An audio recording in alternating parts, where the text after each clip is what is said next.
hymns.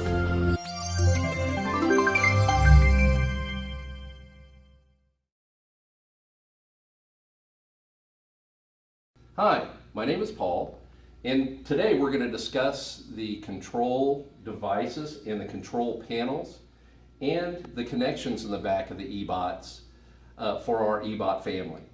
And just to give you a quick overview, this is our eBot Basic, and it has all of the controls up on the front.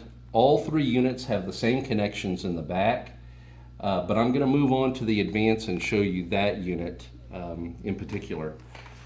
But to give you a quick overview on the control panel itself, we have the power button, which is the red button. We have our color change mode buttons that are blue, and you either hit the left or the right. Then in the middle we have our orange increase and decrease magnification buttons. And then we have our contrast control, which are the gray buttons. There's two of them, one on the left, one on the right. And the last button on the panel is the green light button, and that actually turns off the light in the camera. Okay, so as we move around to the back of the eBot, on the far right hand side we have our power, our DC-in connection. The second connection over is our channel selector.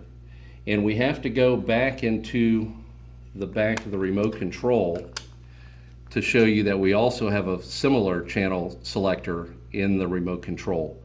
The devices, the eBots, and the remote control have to be set on the same channel selection. The next port that we have is our DC out connection, and then we have our HDMI and our USB connection. The other function that I want to show you on the back of the panel here is how to remove the battery.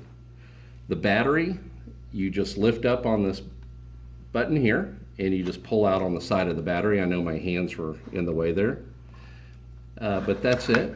And this is what the battery looks like. And when you're installing it, you always want this black portion of the battery face up, and it's going to be inserted first. One important note is if you're not going to be using your eBot and it's going to be in storage for longer than a week, please remove the battery. Also, you want to make sure that you do not let the battery go below 5%. When you get down to 10%, it's important to go ahead and plug in your power cord so the battery charges back up. On the side of the unit here, there's three more controls that we have here. We have our volume increase and decrease here, and it's a little wheel. We also have the Wi-Fi connection.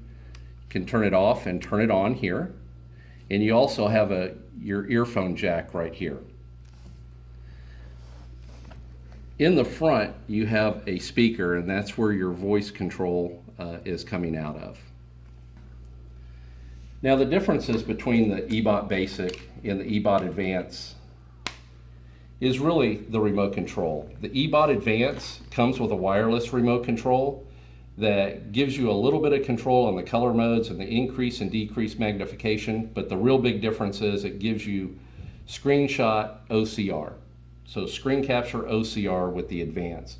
The Basic does not have the OCR capability. When we move over to the Pro, we have all the same connections on the device, but we do have one additional SD card slot in the front of the device where you're going to put your card, and that is to save any text documents or images that you want to save.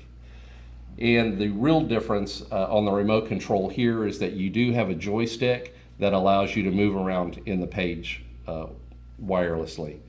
Also, the Pro comes with a motorized camera, as the Advance and the Basic are hand controlled. And that's the differences of our eBot family control and wireless remotes. Thank you very much.